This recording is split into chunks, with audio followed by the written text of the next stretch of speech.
Hello again, BookTube. My name's Nadine. Welcome to my channel and welcome to part 2 of what is on my Christmas TBR shelf. What? Because I didn't know until I've had to reorganise everything again. So yes, in part 1 we had a quick look at these guys. Now I am very cosy. I have possibly the biggest cup of tea you've ever seen. It's huge. This will last me a while. So let's look at these. So the first one on this pile looks really interesting, and it's If on a Winter's Night a Traveller by Italo Calvino. And so on the back here it says, you go into a bookshop and buy If on a Winter's Night a Traveller by Italo Calvino. You like it, but there is a printer's error in your copy. You take it back to the shop and get a replacement, but the replacement seems to be a totally different story. You try to track down the original book you were reading, but end up with a different narrative again. This remarkable novel leads you through many different books, including a detective adventure, a romance, a satire, an erotic story, a diary, and a quest. But the hero of them all is you, the reader. So, reading the back of this, I don't know if it's got anything at all to do with winter. No idea. So it's on my shelf based purely on the fact that it has winter in the title. So let's hope that there is actually something wintry in it. If there's not, and you've read this, tell me so that I can move it just over to my classics collection again. Because I don't want to pick something up thinking I'm having something wintry, and I'm not, because I will be furious. I won't be furious, but you know, let me know. Next, I have The Bear and the Nightingale by Catherine Arden. This is on the shelf purely because it's a wintry scene here, so I'm assuming there's snow involved. Beware the evil in the woods. In a village at the edge of the wilderness of northern Russia, oh, there'll be snow, where the winds blow cold and the snow falls many months of the year, an elderly servant tells stories of sorcery, folklore, and the Winter King to the children of the family. Tales of old magic frowned upon by the church. But for the young wild Vasya, these are far more than just stories. She alone can see the house spirits that guard her home and sense the growing forces of dark magic in the woods. Oh, that sounds good. I know this was all over BookTube a few years back when it first came out, and I do tend to try and, you know, hold back a little if something's getting too much hype, because I always think I can't like it as much. But yeah, that does sound really good. Next was one that I picked up from the phone box here that has all the books in. So I don't know what it's like at all. It's not an author I'm familiar with. It's by Darcy Boleyn, and it's called The Christmas Tea Shop, a Cornish Hearts Story. So this one, lots of nice pictures. There's nothing a good cup of tea can't fix, even a hopeless love life. Again, like something that's so English. Cup of tea does fix most things. I mean, I work in dementia care. I look after a lot of elderly people, and generally that is my go-to. If anybody's upset about anything, I offer a cup of tea. It's like my first thing. So yeah, it is a very English thing. Anyhow, Fran Gandolfini can't help taking in strays. With 4 dogs and 5 cats, she refuses to give up on a creature in need. The only thing Fran has given up on is her love life. Moving to Penhallow Sands to work in the tea shop, my dogs have decided now is the time to have a good play. Ethan Clarke hopes he's made the right choice for his daughter Tilly. He struggles to trust people, though Fran might be the one person to change that. But when a life-changing secret causes a rift, Fran can't tell Ethan the truth, even if it will fix everything.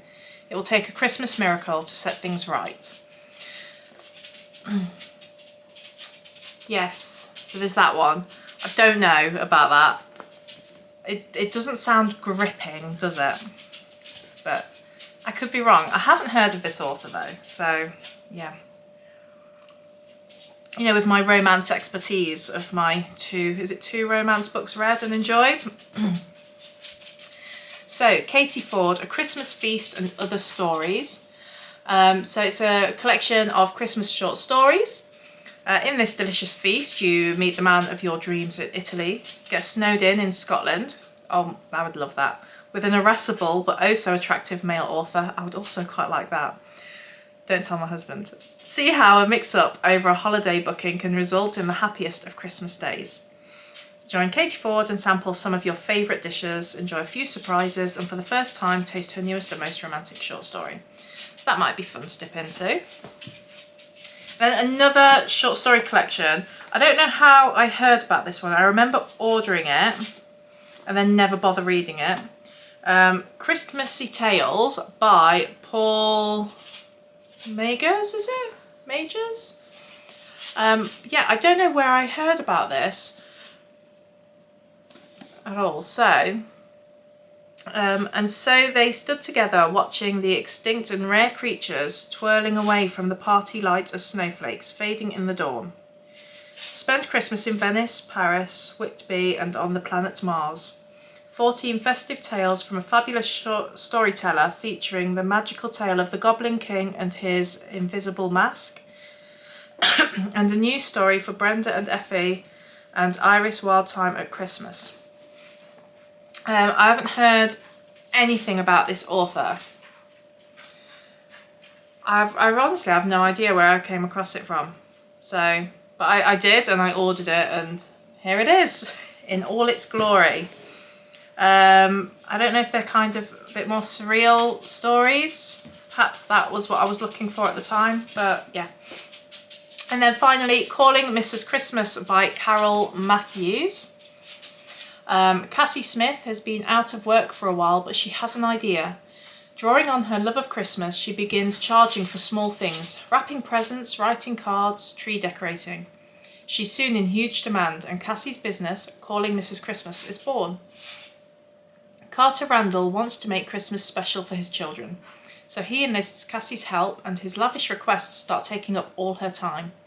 Thank goodness she can rely on her loving partner Jim to handle the rest of her clients.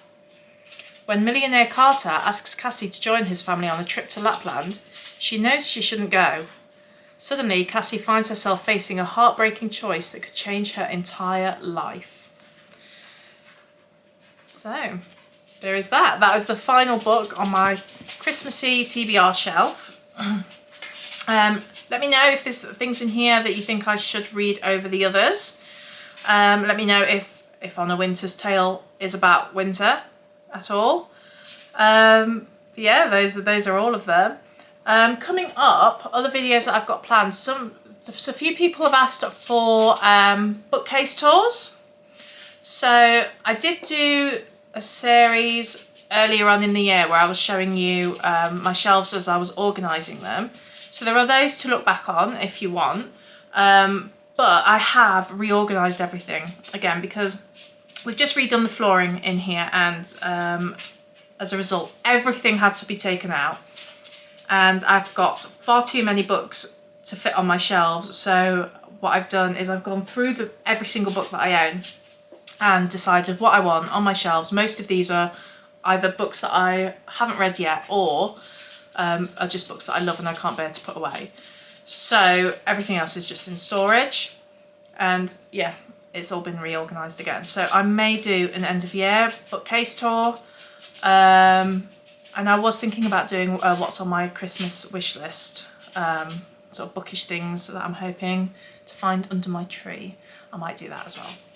But yeah, that is it for today, guys, and I will chat to you soon. Bye!